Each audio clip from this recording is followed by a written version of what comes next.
watched a movie I learned about a few years ago and kept meaning to watch and hadn't watched, and it was on TCM, so I watched it. And the title of the film is The World, the Flesh, and the Devil. It's from 1959.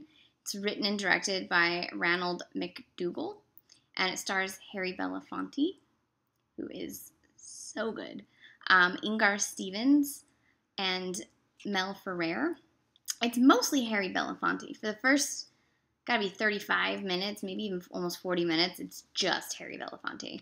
Because the plot is Harry Belafonte is a mine inspector, and he gets trapped in the mine during because it collapses. But while he's trapped in the mine, the bomb is dropped, and it's a nuclear apocalypse. Because that happens, especially in 1959 when everyone thought the bomb was going to drop at any moment.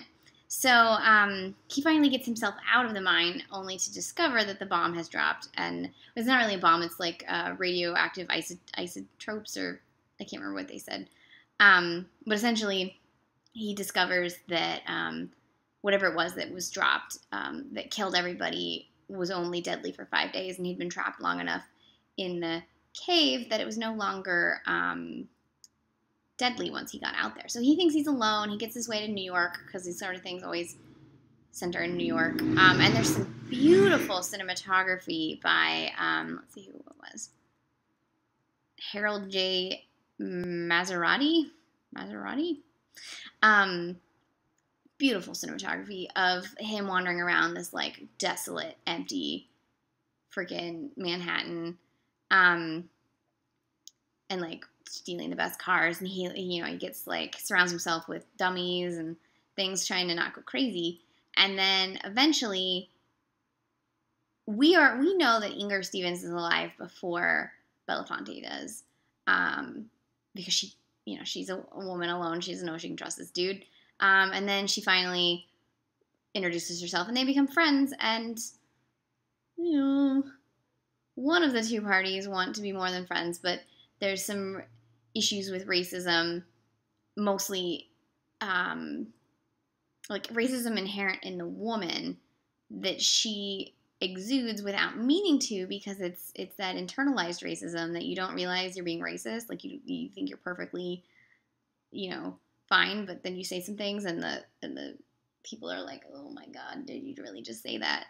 And then more things get complicated when they find Mel Ferrer on a boat, and it's basically them trying to figure out how to live together as a unit of three, and maybe they can connect with other people, because there's clearly other people out there that are using radios to do that. And there was moments. So the film is interesting because it hits two different places in, like, American zeitgeist at the time. You've got the Cold War, will they drop the bomb or not, paranoia, and, like, this is what's going to happen if the world ends. Then you've got America's inability to overcome its own internalized racism, like when she uses the phrase "free white and 21," and he just, like, calls her on that shit, because he realizes that she doesn't realize that she's being racist, but that doesn't mean he's not going to be pissed off about it, and he needs to, like, explain this to her, like, dude, don't use those phrases, like, what the fuck.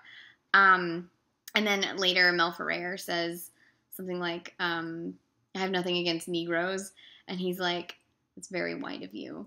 And it's like, oh snap, like, oh snap. So it talks about racism in the context of a Cold War nuclear holocaust. It's kind of brilliant. It was not well received at the time, probably because it was terrifying, because everyone thought this was actually going to happen. But I think it's a great film. I'm really kind of shocked. I was expecting it to be not that great, and I actually really loved it. I thought it was really insightful.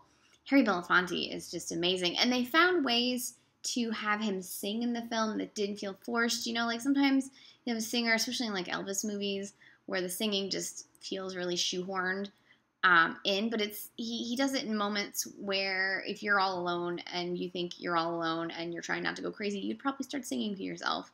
So I thought that was kind of great that they worked that in there without it seeming shoehorned.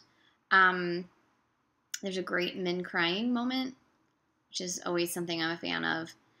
And then the score is by Miklos Rosa, who did like Ben-Hur and some of those other amazing 50s scores.